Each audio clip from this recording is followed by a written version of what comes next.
La Jornada Zacatecas TV, un espacio de libertad. Dame ahora tu boca, me la quiero comer con tu sonrisa.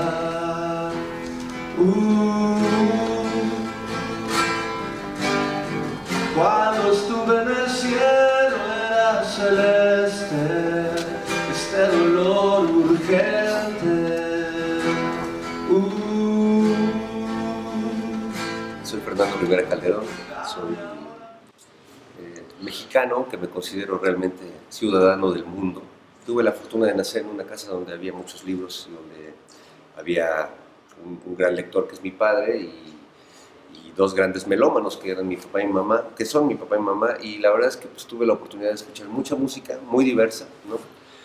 Mi papá oía mucha música clásica, oía a Facundo Cabral, a Serrat, cosas de ese estilo, y mi mamá pues oía a Lola Beltrán, a los Teen Tops. Entonces había un equilibrio o un desequilibrio que a mí me movía mucho porque me gustaba todo realmente, ¿no? Era un niño un poco solitario, vivía en una casa que está muy cerca del aeropuerto de la Ciudad de México y sobre una avenida que es el circuito interior, que pues todos mis amiguitos que habían intentado salir a jugar a la calle estaban en silla de ruedas, ¿no? O sea, literalmente mis vecinitos andaban en muletas o en silla de ruedas porque los habían atropellado. Entonces yo pues no podía salir mucho y no tenía muchos amigos, no tenía un barrio. Soy una víctima de esta nueva ciudad de ejes viales y grandes avenidas. Entonces, bueno, pues un poco mi juego pues era estar con los libros, leer, escuchar música, acabarme los discos de vinil de mi papá hasta que se rayaban y ya no se podían escuchar más.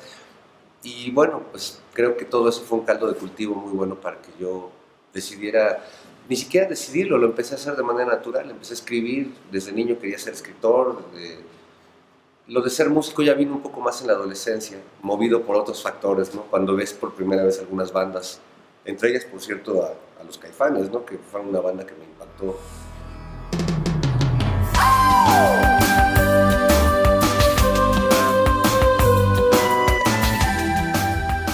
Mi papá fue columnista en un par de periódicos cuando yo era niño, entonces lo veía escribir en las noches, me gustaba mucho, se me hacía como pues como que tenía un cierto romanticismo, ¿no? Esta imagen, ahora políticamente incorrecta, pero mi padre lleno de humo, ¿no? Escribiendo toda la noche, ¿no? En una nube, como metido en una nube, y eso a mí me parecía alucinante. Entonces me acuerdo que cuando tenía como 16 años, pues fui con él y le dije, oye, pues es que yo quiero ser escritor, pero pues me gustaría practicar. Y creo que el periodismo es una buena manera para forjar a un escritor. Ah, pues, ¿qué puedo hacer? No, pues ¿por qué no vas a tal periódico? Yo tengo un amigo ahí, dile que quieres trabajar, pues a ver si te da algo. Entonces, bueno, pues mi papá como que me guió un poco. Fui al periódico El Nacional, que ya no existe, era un periódico gubernamental, pero que tenía unas muy buenas secciones de espectáculos, de cultura y de deportes. Y pues ahí empecé, llegué a pedir chamba, así literalmente. Bueno, pues quisiera escribir, quisiera empezar desde abajo y tal cual, fui corrector de estilo, fue mi primera chamba. Luego fui editorialista de economía, luego entré a la sección de deportes, fui reportero, columnista, pasé a cultura, espectáculos, recorrí todo el periódico realmente y fue pues mi verdadera universidad. Y me gusta que mi historia haya sido así, porque creo que ahora algo que veo en las generaciones más recientes pues es que los chavos quieren ser la cosa en el momento en que se les ocurre. Entonces un chavo dice, yo voy a ser escritor, y ya se hace una tarjeta y se presenta como escritor. Y yo creo que estas cosas que uno puede llegar a hacer, pues se tienen que ganar. Su afán es contribuir en la proyección del rock mexicano. El cuerpo de Cristina.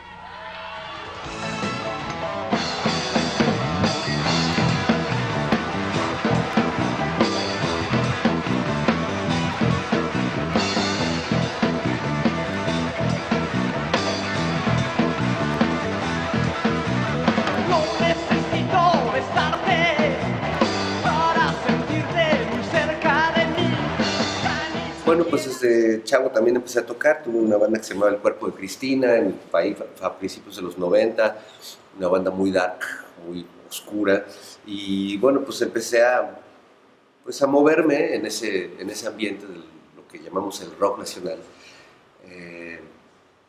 con varios proyectos, hasta que hace 15 años más o menos, un poco cansado hasta de mí mismo, yo sentía que era un tipo pues, como muy cínico, muy negativo, como muchos de mis contemporáneos, ¿no? Cuando me enteré que iban a ser mi primer hijo, pues sentí que era una gran oportunidad para subirme o para meterme a ese vientre casi, y pues encontrar una manera de renacer un poco con él. Monocordio fue como una inquietud o una voluntad de querer darle a mis hijos o dejarle a mis hijos un testimonio de lo mejor de mí en términos emocionales, ¿no? Una especie de testamento emocional. Y hace un par de años, pues como que me volví a hartar de eso y decidí romper con la banda que tenía, que éramos un grupo bastante grande, éramos como 12 músicos, y hablarle a 2 viejos amigos, colegas, piratas del rock, y dije, pues creo que es tiempo de arriesgar, ¿no? Y les hablé, les dije, ¿cómo ven? Les latería rearmar Monocordio. Es mi proyecto, pero me gustaría compartirlo, o sea, me gustaría que hiciéramos una banda. Esa actitud y ese cambio dio origen a Pájaros y Cuchillos, que es el disco más reciente de Monocordio, que la verdad es que me tiene muy feliz, porque es un giro radical, ¿no? Es justo lo que te estoy diciendo llevado a la práctica. No quedarse en las zonas de confort, no sentir que uno ya llegó a algo, sino más bien seguir buscando, seguir experimentando, seguir dudando de lo que uno hace, ¿no? Una duda perpetua. No ensayamos ese experimento, rogamos de ustedes la mayor gentileza y que aplaudan un chingo para que nos animemos, ¿no? Y a ver qué sale.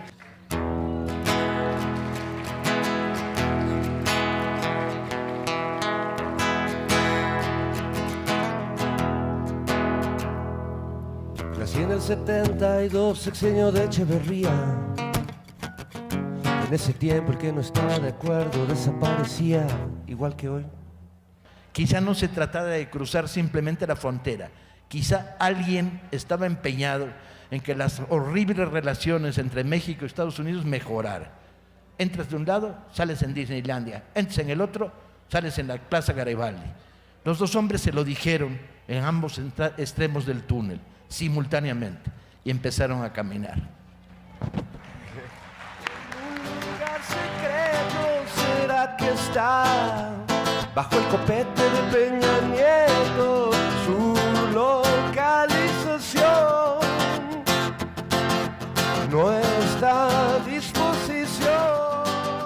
Como te digo, desde niño tenía como una inquietud de escribir, de ser un escritor, pero pues mientras más pasaba el tiempo y más leía, pues la verdad es que más miedo me daba hacer lo que quería hacer. Yo decía, no puedo publicar un libro teniendo aquí los libros de Michel Tournier, de Marguerite Yourcenar, o sea, con qué descaro, ¿no? Publicar un libro. Pero finalmente, después de llegar a los 40 años, como que me convencí, y después de ver que muchos de mis amigos que escribían realmente mucho peor que yo habían publicado libros, dije, bueno, puedo pasarme la vida esperando a escribir como yo sueño escribir, o puedo empezar a hacerlo ya, ¿no? La vida finalmente sigue y se acaba, y si uno tiene miedo a algo, además es miedo a algo que amas mucho, ¿no? Entonces, estaba en eso cuando surgió la editorial. Yo llevaba ya muchos años escribiendo en la prensa y tuve la fortuna de que la editorial me buscaron algunas editoriales, me propusieron que escribiera algo, y en medio de la locura pues salió la idea del Diccionario del Caos, que fue pues mi primer libro. Ya había escrito algunas cosas antes, pero la verdad es que es mi primer libro en términos amorosos. Un libro que le fue muy bien, que tuvo críticas increíbles de escritores que yo admiro mucho, como Enrique Serna, como gente como Jorge Fernández, que escribió el prólogo. Además, creo que aunque no soy un autor que ha escrito muchos libros, te tocarán de repente escritores que llegan y te dicen, yo he escrito 27 libros, 50 ensayos, y dices, puta, estaría padre haber leído uno, o tener un libro bueno, ¿no? Yo creo que mi diccionario pues, es un libro que me abrió muchas puertas y que me ganó el reconocimiento pues, un poco del gremio literario. Y justo ahora estoy preparando pues 3 libros más. Estoy haciendo un libro que es muy loco, que tiene que ver como con cuestiones del origen del universo y cuestiones como medio bíblicas, pachecas y eso. Estoy haciendo una novelita pequeña, más como coyuntural, y en noviembre se presenta mi primer libro de poesía. Y estoy contento porque siento que de alguna manera no fue malo esperarme tanto para empezar a escribir. Lo diría que hasta como un consejo a los escritores. No está mal, ¿no? No necesitamos tantos libros, necesitamos libros buenos, o sea, lecturas entrañables, lecturas que conecten con la vida. Y yo me siento feliz de que así sea, porque además lo que estoy seguro pues es que ya no voy a dejar de escribir nunca, ¿no? O sea, ya se abrió esa puerta, ya me dejaron pasar como a los vampiros, ahora se chingan, ¿no? Que resisto.